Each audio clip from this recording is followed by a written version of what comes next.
Wow, Barcelona 4, Real Madrid 0. It was a beatdown. It was an absolute beatdown tonight at the Santiago Bernabeu. It was embarrassing. It was a destruction. It was a baptism under fire. It was a circumcision live. It was a cuckfest. That was embarrassing for Real Madrid. The biggest, most successful team in the world, absolutely smashed. Absolutely smashed to smithereens. We want to get your reactions tonight. We're going to take your calls tonight on this. Wow. I had that game on. I had the UFC on. I was enjoying my night. And when the third goal went in from Yamal, I sat back and went, I've got to go and react to this. I've got to go and speak to the Terrace community because that was absolutely breathtaking. First of all, Barcelona. I just want to say, Barcelona, wow. Congratulations to you.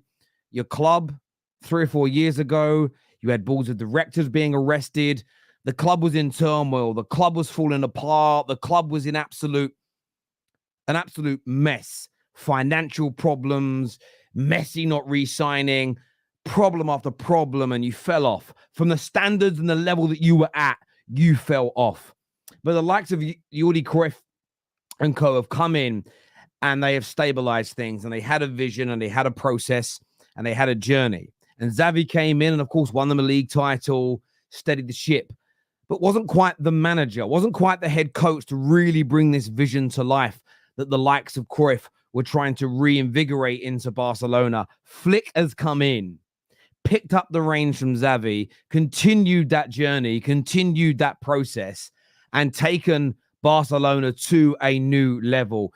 We already know how talented Yamal is. At 17 years of age, it's unprecedented what he is doing. We spoke about that in the summer as a 16-year-old at the Euros. We've never seen anything like it in Europe.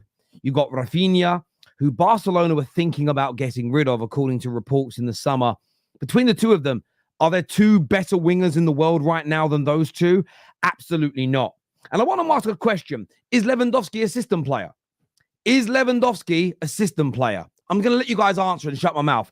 Is Lewandowski a system player? That's the first question. I want yes or no's in the comment section, people. Is he a system player? Talk to me.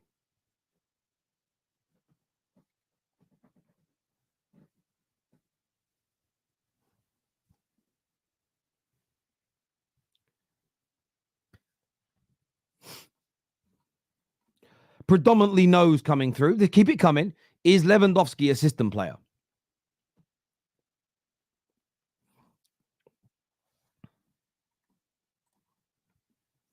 There's a few yeses, but most of you are saying no, and I agree. Up until this season, people said he was washed and he was finished and he was nowhere near the top anymore. Isn't it amazing how, as the system and the coaching and the drilling improves, a player like him gets back to his best goal-scoring form? He looks like the Lewandowski that we saw at Dortmund, that we saw at Bayern Munich. He looks every bit that player. How good your system is, how well you are drilled, coupled with how good the project at your club is, how well run you are, will always dictate the quality of a player. I don't believe in system players versus non-system players per se. As a general rule, it's players do what most players do better in good systems versus performing in a bad system or a system that's just not quite at the races. He looks absolutely fantastic, absolutely out of this world. And yeah, congratulations, absolutely congratulations to Barcelona. Just absolutely fantastic they were tonight. There's no doubt about it whatsoever. They were out of this world. And look, Rafinha revived. Look, it's just, I wouldn't even call it. He's been revived in terms of his output, but it's because the system's just gone up a level. This is what I always say. If your club has the right, and we know that Barca have bad financial problems, that isn't the same as they're being run poorly day to day from a footballing standpoint. We have to learn to differentiate between those two things. When that's being run well, bringing in new head coaches is not a problem for you. And they've done that. They've brought in a better manager than last year, who's coaching and drilling them better, and has taken the journey, taken the system, taken the approach onto another level. And yeah, look, absolutely fantastic. Absolutely fantastic to watch that tonight. It was a joy to sit back and watch that game. It really, really was. Now, from a Real Madrid point of view, look, they are the most successful club in the world. They've got a plethora of world-class players. And I don't want to make an overarching statement that I come to regret in the future. I don't really want to do that. But it's kind of going through my head a little bit right now. Has the Mbappé signing ruined them?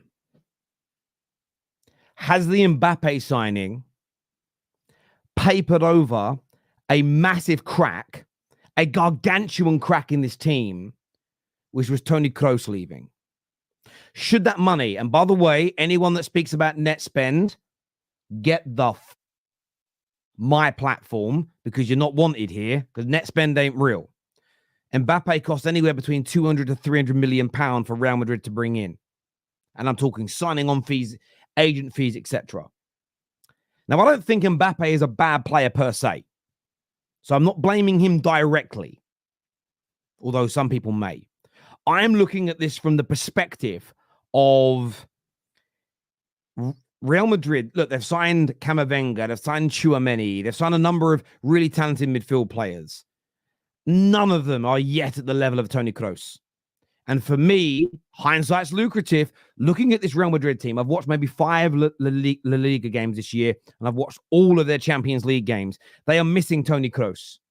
They are missing his ability to dictate that play in the world-class 8, 9, 10 out of 10 level that man delivered week in, week out. Okay?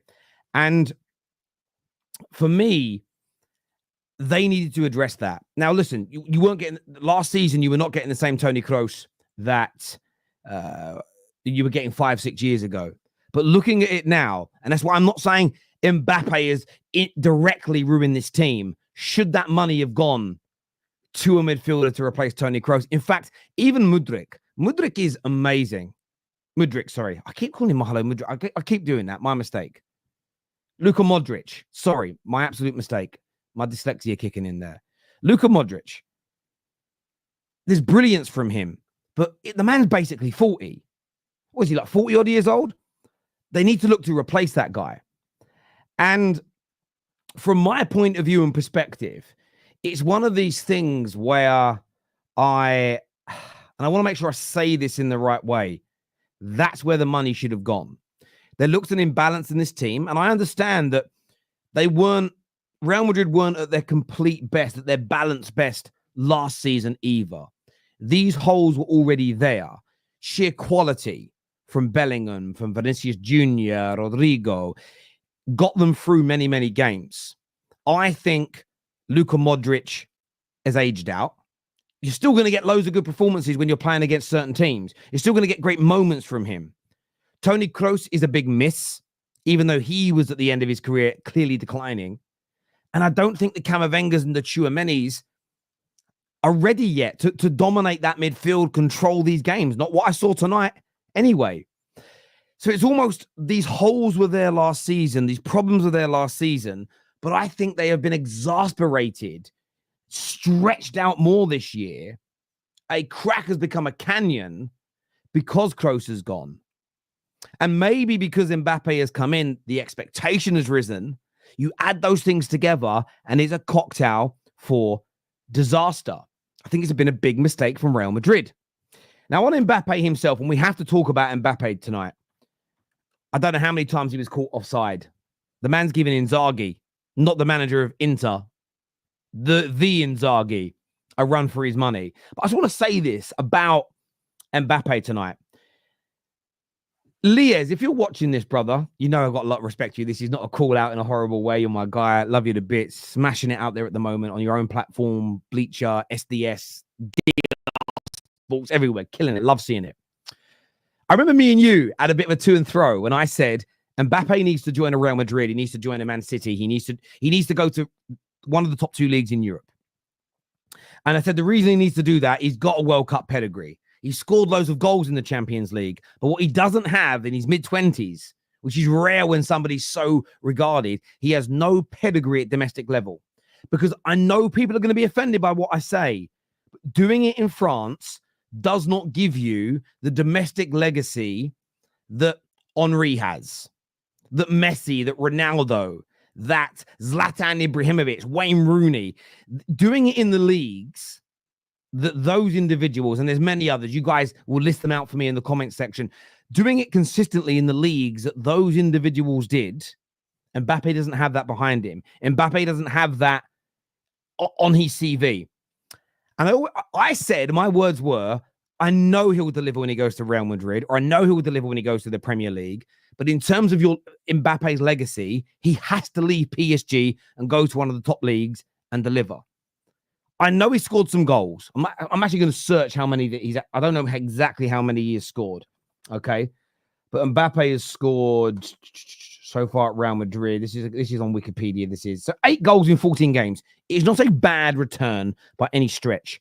But I've watched of the 14 matches this season for Real Madrid. I've probably watched 10 of them. I don't broadcast and say I'm watching them all because I'm just not that weird. But I've seen him score goals, but I haven't seen him play that well. I haven't seen him do what Gareth Bale did when he joined Real Madrid. I haven't seen him do what Cristiano Ronaldo did, not just score, but be a top performer in this side. And of course, he's got time. I'm not writing him off after just 14 games at the football club. But I think when you couple the fact they've ignored that midfield, or they've invested in the Tchouaménis and the Camavingas and co, thinking they will be able to replace Luka Modric, they'll be able to replace Toni Kroos. They've got that wrong, Real Madrid, and they've thrown all this money. If you look at his salary plus the signing on fees, you're looking at a 400 million pound investment in a goal scorer who is scoring at a good rate, but for that amount of money, you need to be scoring at 90%.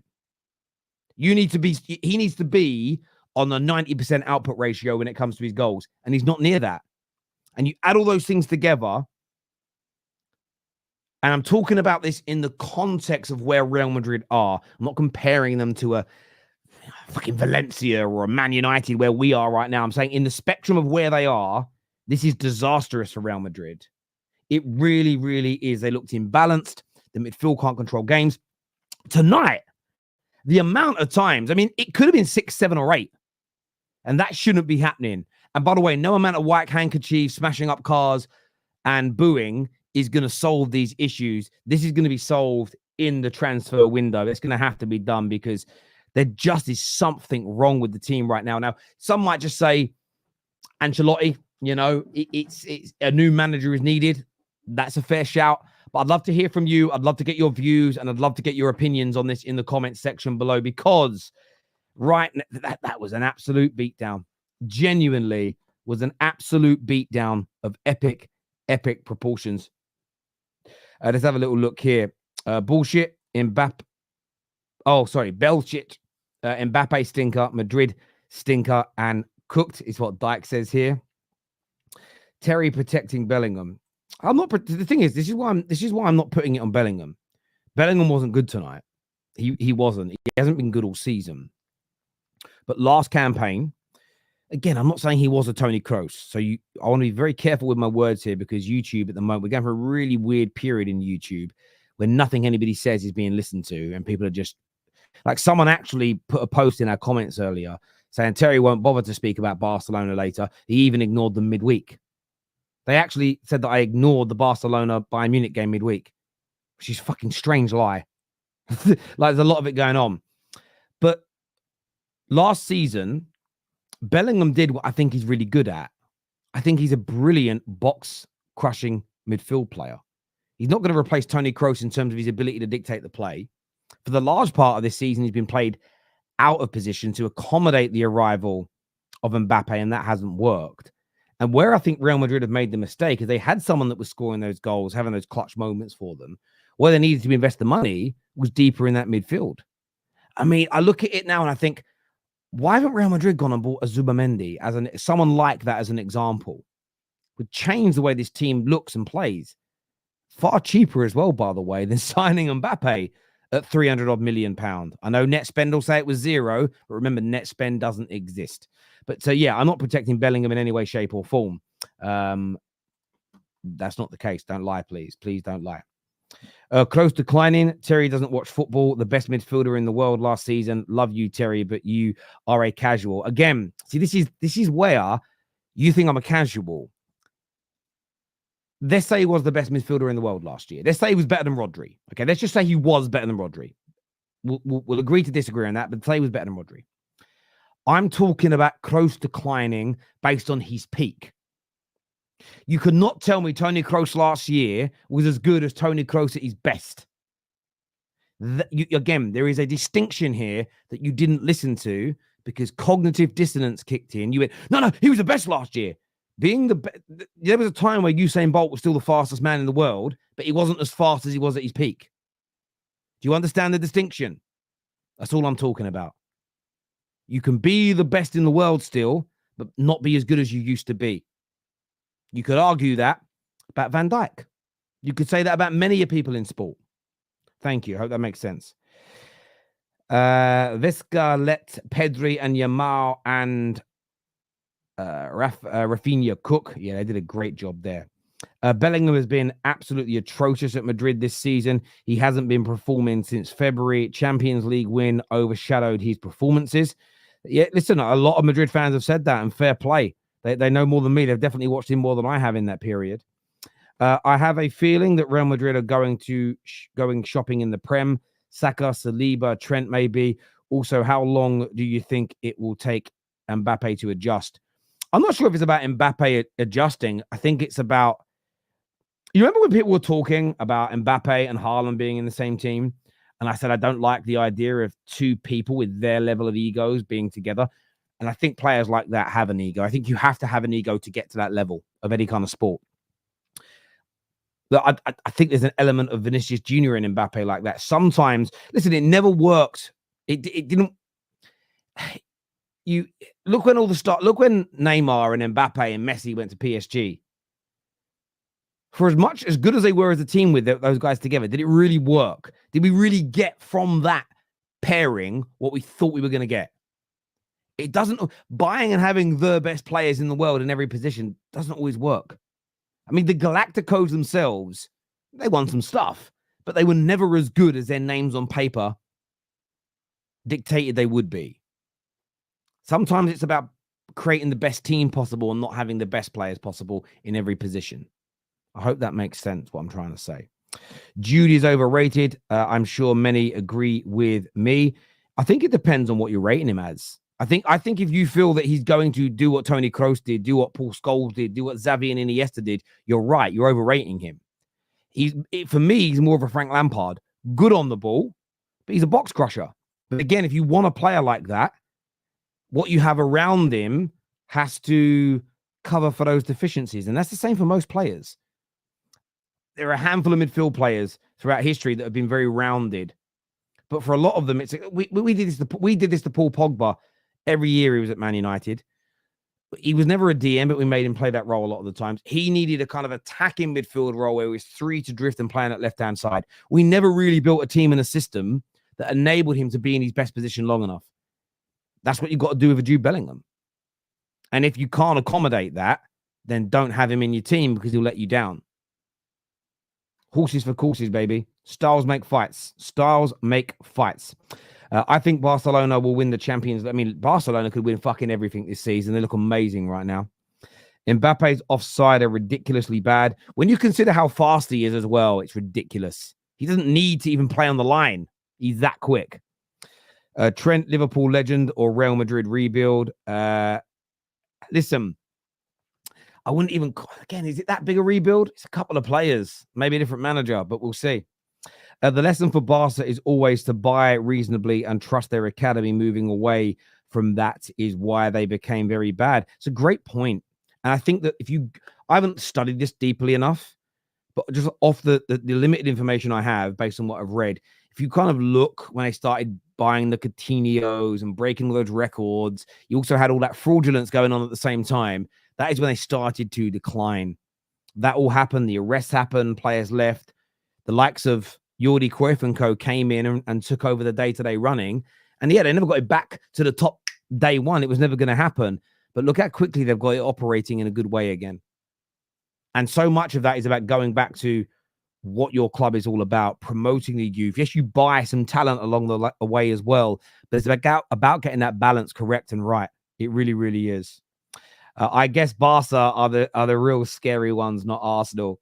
I mean, Barcelona have always scared me more than Arsenal. But that was a different conversation for another day. Defense was poor, but that was beautiful to watch. Thank you, Gregory. Real Madrid in Spain, but they is silent. I don't know what that means. I don't quite know what that means. I don't know what that means. Terry, do you think Barcelona stands a chance against a fully fit Arsenal in the Champions League? I mean, Barca might get one or two players into the combined 11, yeah. And for anyone who's going to click that up, that's sarcasm. Disclaimer for the toaster people out there that need a disclaimer. Barcelona's academy is next level. Guardiola himself is from there. They've got a fantastic academy. And when you put so much time and effort and work into it, but then start ignoring it, it's crazy. It's one of the things that Man United through the 70s and 80s ignored, and Fergie came in to rebuild it, and he did.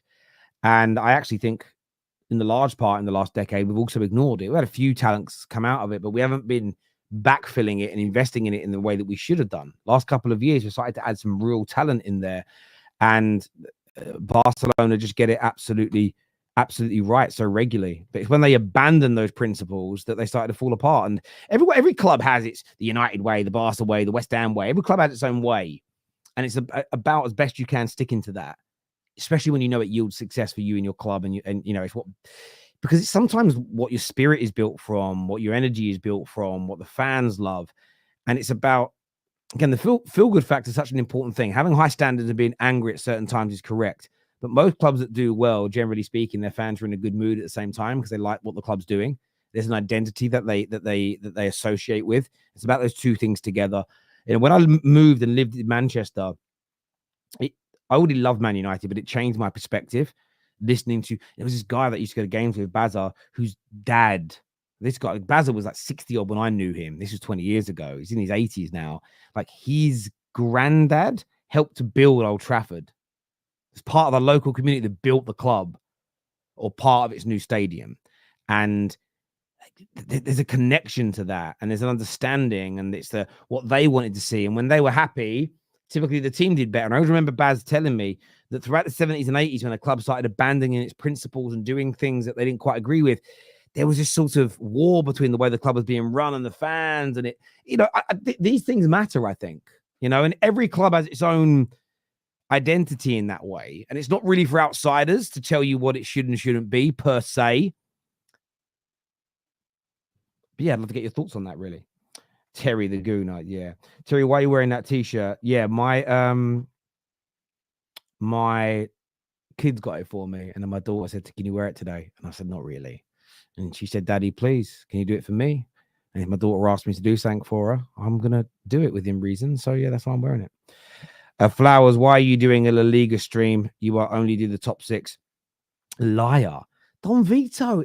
I just felt like I wanted to. Do you know why I'm doing it? Because I can. Because I can. Because I will. Because I want to. My question for you is, you don't like me, but you turn up to every video and every show. Imagine that. It's your Saturday night. You hate me, but you still turned up to speak to me. God, that's why I love you. The amount of influence I have on your life is so humbling to me, Don Vito. Thank you very much, brother. You take care of yourself. Now watch it. Incoming abuse from Don Vito's burner accounts. Sam's going to join us now. The Real Madrid fan Sam is here with us right now.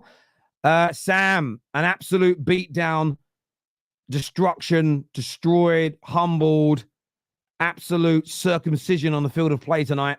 Talk to us, Sam. I've got one thing to say. On the 26th of October, 2024, Ancelotti out. And Mbappé drop. Drop him. That's it. I've had enough. Suck him. Get rid. Now I've had enough. Yeah? Man thinks I'm chatting shit for fun, yeah? Well, guess what, mate, yeah? And listen, you people in the chat, yeah? You people in the chat, yeah? That were cussing me, yeah, because I was being negative. Well, guess what, yeah? Go fuck yourselves, yeah? Because I know how this football club is, yeah? I know how my football club is, yeah? Since 07, I've been here. Why? Because I know how this club operates, yeah?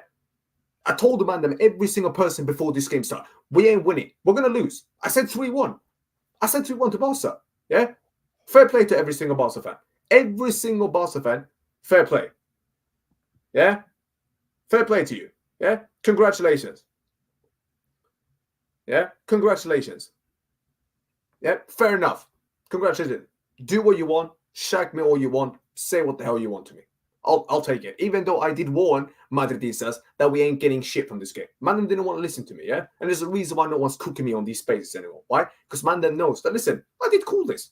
When that fourth goal went in, as much as I was jumping up and I nearly broke my screen, I was like, do you know what? I'm not even going to, afterwards, I just sat down and I was like, do you know what? I'm not even going to sit there and really get myself angry anymore. You know why, Terry? Yeah? You know why, Terry? Because I kind of expected that today. Terry. Yeah? And you have asked me multiple times, why am I still angry when we win? Because I told you, Terry, these wins are not fooling me. They're not fooling me, yeah? And now you know why I get angry. Now you know why I get so offensive, why I get so aggressive. Why? There you go. Because I can see the bigger picture, my friend. Yeah? You told me about this whole thing, remontada. What did I tell you, Terry? In that first half, when nothing happened, I told you we were going to lose. I did, not you, but I did tell everyone, and also as well, we're going to lose. We can't finish our dinner. And the defense, what happened, Terry? As soon as Barca gets their shit together, one ball, Terry, to the midfield, yeah? One ball, Terry, one through ball, and it goes straight to the middle, and it crosses the midfield, and Militao gets left behind. One ball, every time, yeah? As soon as the ball gets played over the bar, the second goal, cross comes in, Militao is nowhere near Lewandowski. Rudiger has to think about Lamine Yamal or about the other player who runs into the box. Yeah? Guess what happens, Terry? Guess what happens? Yeah? Guess what happens? Rudiger is here. And Lewandowski is here. Militao is here. So guess what? There is space here. There is space here. Open space for no one there. And he has a free header. Do you think that's down to... Sorry, Go on, carry on. Go on. Sorry, man. I don't want to take over your show. Get it off your chest, brother. Get it off. But I'm angry right now. I don't want to get interrupted. Sorry, mate. Yeah? Do it. And here's another thing as well. When I've got people sitting there telling me about, why are you being so angry even though you won? I did warn every single person. These wins are not fooling me. They ain't fooling me. I did tell you, Terry. Why do you think you were amazed I was angry after the Dortmund game? Well, why was I angry, Terry? Why was I angry? Because I knew you can't defend like that. You can't play like that against these teams because they're going to suss you out. And now they've sussed us out. Yeah? The boost at the final whistle. Oh, my word. Oh, my word. Even they've had enough. Kylian Mbappé. Go on the bench. Drop him. Don't even take him to the next match. Put him on the bench. How can you miss, Terry? He missed 2 to 3 gilded shots. He couldn't even score one. Not even one. And the one time he scores, he's offside. The guy was offside, I think, about 7-8 times today. It's embarrassing. Can I ask you a question on that? He can't even stay onside, the geezer. I know you're ranting, but I want to ask you some questions on it because I'm intrigued and I want to forget about these things. Go ahead. We'll come to Mbappe in a minute. We've got some guys. We've got Omar and Eli and a few others backstage we're going to bring on. But when it comes to Ancelotti, I get you want him sacked. I understand that. Equally, the last few weeks, I've clearly just been winding you up and just stringing you along, but you fell for it. Yeah, good job. It's all fun. It's all fun and games. Yeah. I ask you these questions. But do you not feel he's going to be able to turn this round?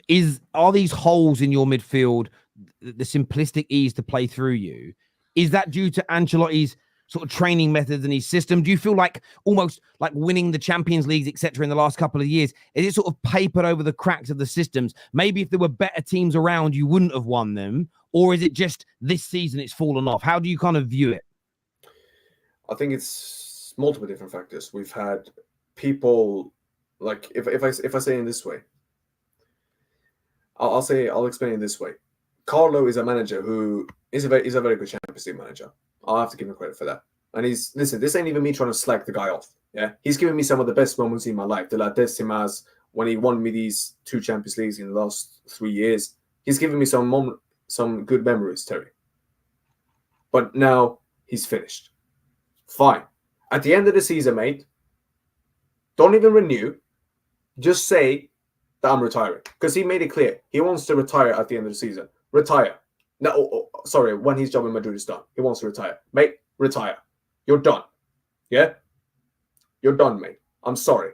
As much as I hate doing this, you're done. Yeah? I want a new manager in. Get me Xabi Alonso in the summer.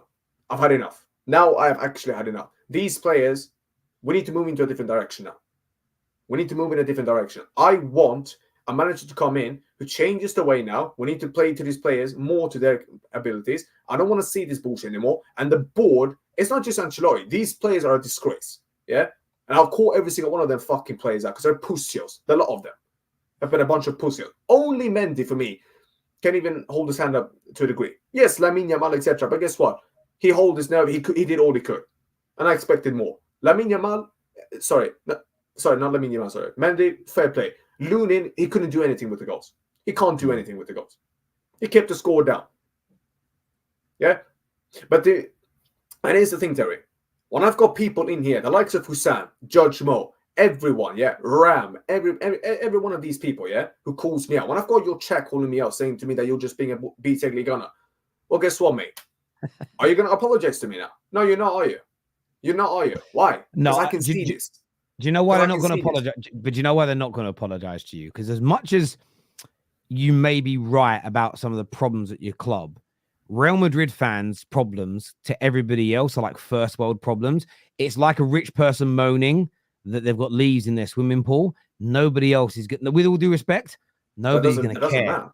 No, but that doesn't matter. But it matters from their point of view. That's its perspective. But I get you. But that's not even logical. That's not even logical. It is logical. No, it is. No, it's not logical. Well, it's not my fault. No, it's not, because it's not my fault your club doesn't operate to a better level. But guess what, mate? I know, but again, it's logical as to why they won't apologize. Because, again, perspective is really key. So they're looking at it, rightly or wrongly from your perspective, doesn't matter. It's a perspective thing. No, Terry, that's not even what I'm saying. I'm saying that when I've been calling this shit out for God knows how long, yeah? Yes. And then when it comes to fruition, man, they don't even want to turn up, yeah? Listen, cool. Again, but the next time I go on a stream, yeah, and these men want to tell me negative, I'll bring this up again. And then they won't even have a response to me. I understand you, but I'm just trying to explain it to you. From their point of view, their view is, yep, okay, you could be better than you are right now, but you are so successful, you win so much. It's almost a case of they would love to be failing as bad as you are, so they're not going to apologize for it. That's all I'm saying to you. Question for you about the manager. Who do you want to come in and replace you? If you sack Ancelotti tonight, who would be your pick to replace him? The issue is, if I sack him tonight, I don't think the managers right now are available right now. That's what I'm saying. You're Real Madrid, though. You're around magic wand. You can get who you want. Who would it be? If I can get whoever I want. Yeah, who would you pick? But it has to be realistic, I assume, in it as well. You're Real Madrid. Everybody's realistic for you. Probably buying Pep Guardiola. Yeah, nobody isn't realistic for Real Madrid. That's what we're saying about perspective, right? Perspective, who you can wish for is different for what a Brighton fan could wish for. So you could get anybody in the world but Pep. Who do you pick? Either Alonso for me. I'll take Inzaghi. I'll take him. I'd even take him. Klopp is gone now to do his thing. I wouldn't mind have taken him, but yeah, it's between them two. I'll take them two. There's probably more managers right now, but right now I'm also fuming, so I can't even think. No, I understand. I want to ask you about Mbappe. I know today. Can I just say one quick thing before you go on to Mbappe? Yeah, just one quick thing. Can. Yeah, I'm going to say this right now. The next time I call out something like this, and this is clearly to the Madridism, the rivals are rivals. Listen, bless up to Hussam. He's a good guy. I have nothing against him whatsoever. All right, but there's a reason why now Bailey men are destroying me. There's a reason why Bailey men are not even like having a go at me. Why? Because I did warn them. When I say this stuff, yeah, I'm not saying this because I want to be the Madrid version of Liga. Mate, I am worse than Lee when it comes to these things. He's happy if you just win a Carabao Cup this year. For me, if you just win a Copa del Rey, that ain't good enough. Yeah, it's not me just wanting to be fucking Lee. I couldn't give a shit about that, bro. Yeah, but when I've got people on Twitter calling this shit out to me, yeah, all right, it annoys me. Nothing against Lee. Bless up to Lee. That's my bro. Yeah, but I'm not doing this shit because I want to be like him. I understand you. I understand you, but you're ignoring perspective again, right? So your point about Lee, I get why Lee's happy with the Carabao Cup. Okay, how people perceive. I'm just trying to make you understand, rightly or wrongly, how a lot of people perceive your anger is you're a rich man on a first-class flight to Barbados. But they've run out of warm peanuts, where everybody else is just happy they've got a flight to Barbados. And it's like, that's why you will never get sympathy from anybody as a Real Madrid fan. I'm not even looking for a sympathy, understanding. People are just going to say you're being spoiled. Shut up and enjoy the cold peanuts. It's not what we wanted to get sympathy from these rivals, because rivals are rivals. It's simple. So even though Premier League is not really my rivalry, but it is what it is. My whole thing is that these Madrid fans have been calling me out. People in the chat, people on Twitter. Guess what, mate? They're not even responding to me. Terry, not one person that used to talk to me, and say, Sam, you said this and this and that. What happened? Not one of them has responded. Not one of them, Terry. I ain't surprised. But this is the thing, Terry. I hear you. Before the rest of the panel out, I want to say to you, Mbappé. Maybe, do you feel there's an element here that he just wasn't what you needed in the summer? Maybe it was better midfield players, proper replacements for Toni Kroos, proper replacements for Luka Modric, because we know he can be a good striker, but I feel like you're a little bit top heavy and you're all kind of getting in each other's way. And to quote the great expressions, you are almost Polo FC right now. Your midfield, considering the names of your midfielders, is holy as fuck, bruv. And have I not been saying that on the terrace, Terry? What, I've not heard you say we shouldn't have signed Mbappé. No, personally, that's not the point. That wasn't the point. I gave this window a 4 out of 10. I gave it a 4. I even told the girl, and Madden's not going to believe this. A gal, if he even comes across the stream, he'll tell you, the day Mbappé was signed and presented, and my folk go around the stadium, I told everyone one thing. I told him even on the stream, I'm not even that excited. And a gal was shocked. Everyone who watched that scene was shocked. Why? We didn't get the centre back, the replacement for Nacho. Where is the other fullback? And I was asking for, no one was asking. I was asking for a defender. I was asking for another fullback, at least. And I wanted a Joselu type of replacement area. Because every time we put the ball into the box, it's to no one.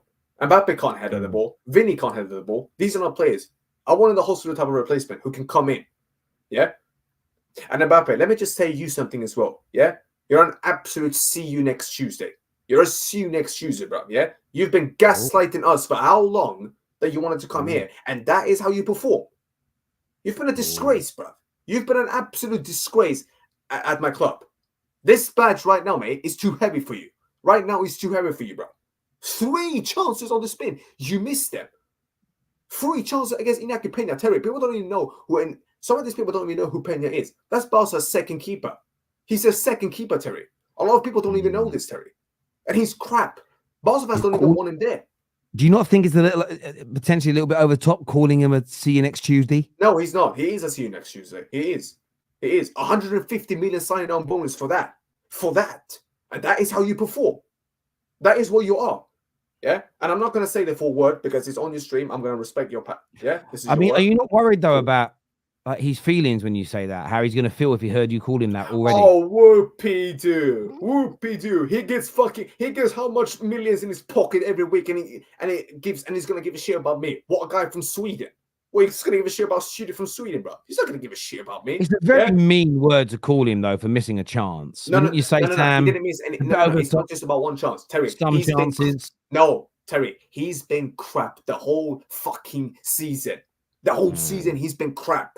I told everyone, Mbappé this season, he hasn't put one performance in where I can say, you know what? He deserves at least an 8 or a 9 out of 10 performance. He doesn't. These goals are not fooling me. The guy's been crap. He's been crap. Simple as that. I don't want to hear anyone ever again gaslight me about this. I don't want to hear this ever again. And anyone who was cussing me in Terry's chat and on Twitter was going at me, for being this negative, guess what? I never, ever, ever, ever want to hear you mouth to me again. Because guess what? I know how this football club works, yeah? I've been here since fucking 07. Well, guess what, mate? Yeah, I know how this football club operates, yeah? I know, because last season, Terry, before I let the panel come in, Terry, and before I do my stuff clear, all right? When we played Barca 3 times last season, we played them 3 times last season, Terry, yeah? I was confident for every single Clasico. Not even joking. Everyone, I said we were going to win every 3. All 3. This season, as soon as that matchup happened, I said, listen, we're going to lose. We're going to lose. The booze at the end from the socials tells you all you need to know. They've had enough. And they're fuming at Mbappe right now. You know, who's right here? No, sorry. Right there. They're fuming. I hear you. We're going to bring out Omar. We're going to bring out Big up, Omar. Elijah as well on the show. Welcome. Omar, what are you here to say, brother? Omar, I told you, man. I did tell you. Okay, so big up to you, Terry. First time on the show, first time on the Football Terrace. Finally, happy to make it here. But no worries, brother. Thank you very much for coming on. Appreciate it. Yeah. Anyway, listen. I actually know Sam. Sam is actually a very close friend of mine. He might be at the ops, but I'll say this, right? Congratulations. Listen, we did a mini preview when we were on another show, and he did call this out. And to be fair, we've been calling it out because we speak to each other a lot. And I've been telling him, I'm like, listen, at the end of the day, the biggest weakness with Madrid is they give away too many chances. And the problem is they've been playing teams who have not been taking those chances. And if they play us, who under this new manager of ours, this guy is ruthless when it comes to when you give him chances. And that is exactly what happened today, right? We played the high line, which I was fearing from the beginning of the game. I sat there, I was literally like deep in thought thinking, bro, this high line between Mbappe and Vinicius is going to be hard. But I didn't take into account that Mbappe, bro, this guy is a bum. This guy's positioning is genuinely incredibly bad. Stay on side. Bro, how did you get caught offside around 7 to 8 times in the game? 8 times. 8. 8 times. It was 8. 8 times. You are one of the fastest players in the world. You don't have to be behind. No, he's a see you next Tuesday. He's an absolute see you next Tuesday. That's who he is. Yeah? Piss off. Yeah? This badge is too heavy for you, bro. I don't give a shit what anyone tells me. This is probably a disgrace. And guess what? Lamine Yamal can finish better than you, Mbappe. And you know what's crazy? Did you see today? And this is what made me laugh about the performance today. It's that when you look at the game, these guys were Mbappe was offside about 8 times, and the one time that Casado finds Lewandowski. Look at the amount of space that Lewandowski was able to find when that pass was given to him. That was a tight call, but it shows you the awareness of a striker for him to know to not make the run until the pass was made. You understand what I'm saying? So by the time the pass was released, he was already on one-on-one with the keeper. You understand what I'm saying? And I'm looking at Mbappe. I'm like, bro, Mbappe, you are so quick. You literally don't have to move as fast as you did. And the worst thing is, we can talk about this offsides, but this dude had like 2 one-on-ones and he missed both. This guy today, I'm not joking when I say this, Mbappe's performance today was genuinely his worst performance in a Madrid shirt. I've seen this guy stink out the place countless times this season. Today was the creme de la creme. Today's performance today was the tip. It was like literally the peak performance of how shit this guy is in the game. And at the end of the day, listen, I have to go soon, yeah? Let me just call this guy out, yeah, who sends in these super chats who's trying to slag me off, yeah? Because I'm not going to have this tonight on Terry's show. Sorry, Terry, but I'm not going to allow this dickhead to continue. This Aiden Andrews guy, why don't you support Malmo? You got it. Mate, number one, there is no rule in football that says you have to support your local teams. Number one, I don't even live in Malmo, so stop. So I don't even get why people bring that club up to me. I don't even live because there. Malmo is the only Swedish team that they know. Come on, bro. No, and number two, I support who the fuck I want, bro. Yeah?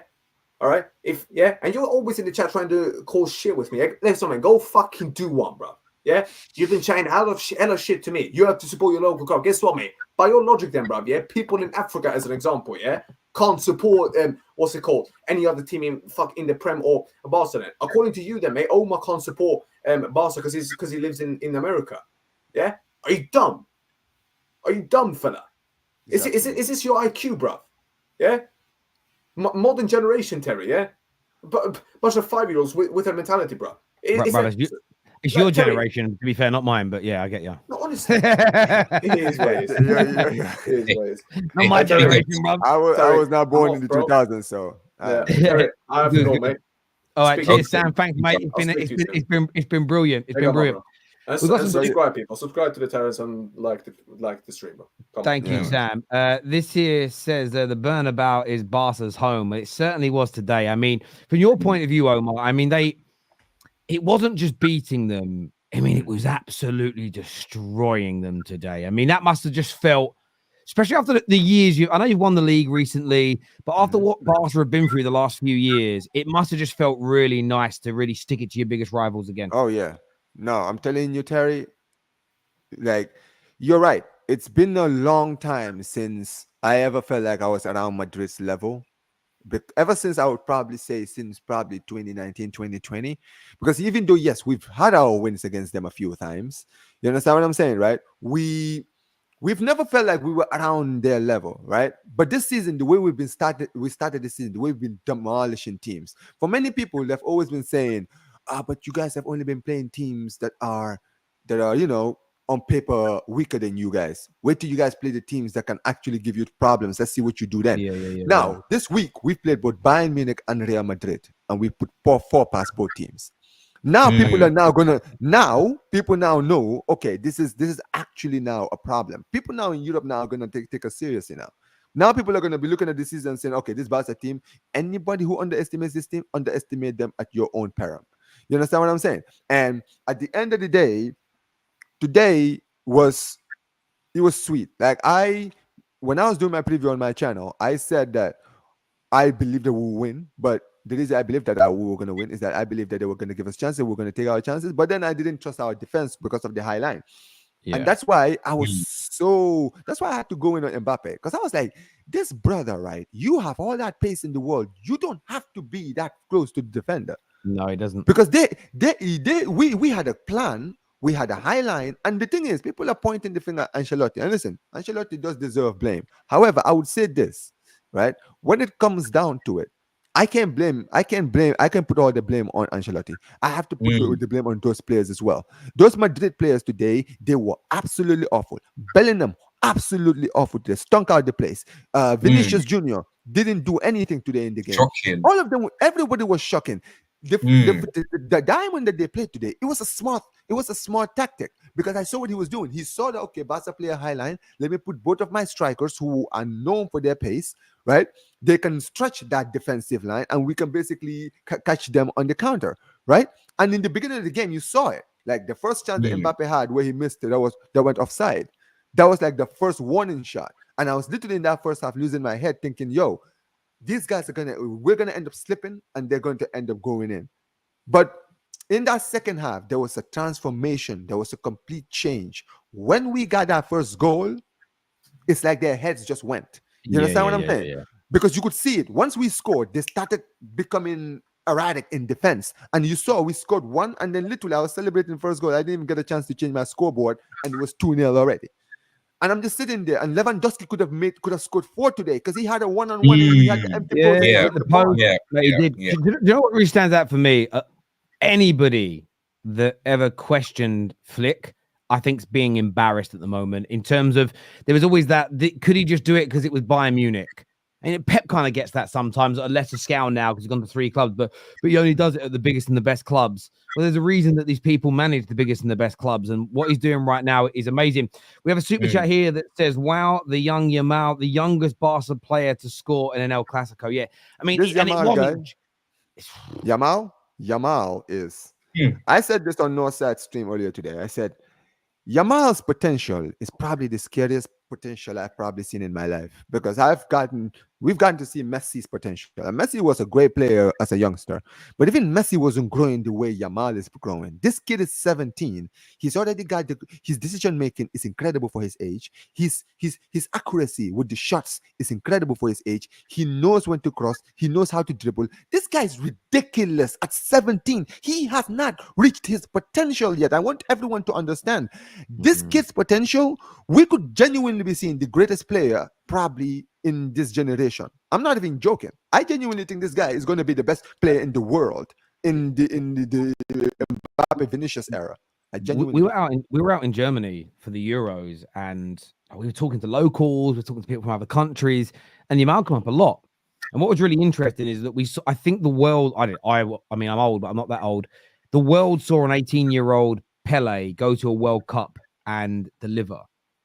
But again, unless no one's provided me with this information yet, and I've looked and couldn't find it myself, I've never seen a 16-year-old go to an international tournament and do what that young man did. He delivered, he scored, he assisted, he was influential in them winning it.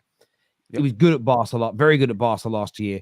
This season, he's gone to another level. He's gone to another level, and it's 17. And you never know the trajectory. He may not get any better than this. That can happen, but pound for pound at 17 years of age, this might be a big claim, but I think at 17, pound for pound, he's ahead of any. The only other player I think at 17 that I would say he isn't ahead of is probably R9 that I've personally watched. I don't want to speak about Pele because I wasn't born to watch him. In terms of my lifetime, the only player at 17 going on 18 who I think you could say was better was maybe R9. That's the thing. Nobody else was as good and as consistent in a team the size of Barcelona at this age. It is phenomenal what he does at 17. It's ridiculous. That is true. See, I never got to see R9, and I don't get it twisted. I'm a very, I do my history, so I know how good R9 was, right? In R9, was it in 94 that he was like 17? He was in that World Cup team. He barely really played, but there was a lot of talk about him when he was in Brazil. He was considered one of the highest potential. When he went to Europe at PSV, he absolutely dominated there. Came to Barcelona, funny enough, when he was like 19, and then he literally scored 40 goals in his only season at the club. I think that you're right. I think that as far as youngsters is concerned, there's a lot of good youngsters we've seen. Right, but for me, Yamal's growth. No, I agree. Sorry, but even R9, R9 didn't even come to Europe until I think he was 18, 19. 18, yeah. So even then, I just went and checked now. So when I saw him play a few games for PSV, I watched him when he was at Barcelona. He was 2 to 3 years older than Yamal is. That's the point. I mean, in fairness, though, Brazilian football was a much higher level 30 years ago than it is now. So he was delivering there. But in terms of what I've witnessed with my eyes, what we're seeing from this young man at this age, look, Rooney was great, Owen was great, Fabregas was brilliant. I'm going to say it, I think this young man is better at 16, 17 than all of them. All of these players that we just mentioned, they're all players who went on to be top players in their own right, right? Yes. But this is the thing. Those players, when they were 17, you could see the potential, but you never saw them dominating, being the key player in their teams yet. You could tell that they would become like Messi. Messi, when he was 17, wasn't our best player. Ronaldinho was the best player. Eto'o was the best player. But he was the cream of the crop. He was the guy who was the crown jewel of the team, the prince of the team, who was going to one day take over as the king, right? The problem with Yamal is, Yamal was supposed to be that for Barca. The issue is that now, his potential, he's going to a point now where he's taking his claim as the best player, as the crown jewel, as the king of the team, right? This kid, every single time I watch him, I genuinely am in awe, because I'm sitting there, I'm like, I knew you had potential, but I can't believe that at the age of 17, you are already going above even your potential already. That's why I said this guy's potential is scary, because he's still learning, and he's learning at an extremely fast rate. His development is so ridiculously fast. I'm like, bro, we could be seeing one of the deadliest wingers we've probably ever seen. Yeah, no, I agree. And if someone in the comments said that Messi was competing against the likes of Dino to get into the team, no. I understand that point. But Yamal, yes, okay, it's easier for him to break into this Barca team because there wasn't the talent ahead of him. But he's still got to deliver. He's still got to score the goals, create the chances. If he wasn't at that level, doesn't matter if there's a clear pathway or not, he wouldn't be delivering. Elijah, what are you here to say, mate? Hey, big up, Terry. Thank you for having me on. Before I start talk about this football, I'd just like to let everyone know that yesterday was my birthday. Happy birthday, mate. How old were you? How old were you, young man? 24. 24. Baby still. Still a baby. Still a baby. You know what's crazy, Terry? On the Bayern Munich Champions League game was my birthday, and we won. So I was just sitting there. I was like, yeah, man. I'm so old now. I don't tell people when I have birthdays. I've got to that age where I just ignore them now, boys. So yeah, enjoy. Happy birthday to yourself, young man, and many happy returns. There we go. Thank you, man. Happy birthday. But yeah, Both of going you, into actually. this, yeah, thank you. Going into this game, Terry. Listen, I said it on my live watch along. The more I see Real Madrid here just wasting their chances, the more I see them not winning this game. And tonight, that I've been proven right, because I've been saying this every single time. You don't take your chances, you will get punished. And Barcelona absolutely punished them. And like you said, the Barcelona fan, in the first half, you played a high line, and that got you a bit scared because the likes of Vinicius Jr. was running through. The same goes for Mbappé and also Jude Bellingham, but they'd be wasting their chances. In the second half, you were the much better team. You were clinical, and that's exactly what happens when you have a clinical team. You know, whenever you're on the ball, just take a shot. Just make sure it goes in the back of the net, and you'll see that you'll be relaxed. So Hansi Flick is doing a fantastic job. You know, Lewandowski, he could have scored 4 goals because after the 2 goals, he hit the post and he put it straight over the bar. Even Finn could have scored another goal after that Lewandowski got the assist. But you guys were just 4-0 up. You still were winning this game. And for Real Madrid, like, they were absolutely shocking. Like, Real Madrid's front three had an absolute howler. All 3 of them were shocking. But the one that we need to talk about is Mbappé. The fact that this guy had 8 offsides is an absolute disgrace. Like, it's good that he's so fast, but you need to just make sure you're in the position at the right time, and he wasn't. And he's the first player to do that of the last 10 seasons in La Liga, which is it's just crazy. It's absolutely crazy. I just read that stat, Terry, and I just couldn't believe it. This is Mbappe's El Clasico debut, and the fact that he just an absolute howler is just, it's not good enough, man. But listen, for the Real Madrid fan to be saying Carlo Ancelotti out, I do get what you mean. But what we need to realize is that Real Madrid are 6 points behind Barcelona. Like, if Barcelona win this game and then they end up losing their game, like, Real Madrid could still be in the title race, you know, despite them losing tonight. So I do get what you mean. So I wish the Real Madrid fan was here, because I would have asked him, if you said Ancelotti, who would you be your next manager, if you know what I mean? But listen, but Hansi Flick, fantastic job. You know, only 1 loss this season, 6 points clear, 37 goals in La Liga, 10 goals conceded. Like, he's one of the reasons why he's such an elite manager, because people are saying, he done it for Bayern Munich. Can he do it for Barcelona? People have doubts, but this season, Hansi Flick has proved every single one of them wrong. They've scored 37 goals in 11 games. Yeah. That is ridiculous. That is just, Yeah, and that's, I know what's crazy. And the crazy thing Wow. is, Terry, that's just the league. We've scored like 43 goals, I think, or what? No. It's quite that, because we scored 5 against Young Boys. We scored 4 against 47 Bayern. in all So competitions. I didn't 47 realize Lewandowski's goals got 14 goals this season. Wow. so far. Absolutely wow. Terry, let me tell you something. I forgot to mention this, right? Let me tell you something.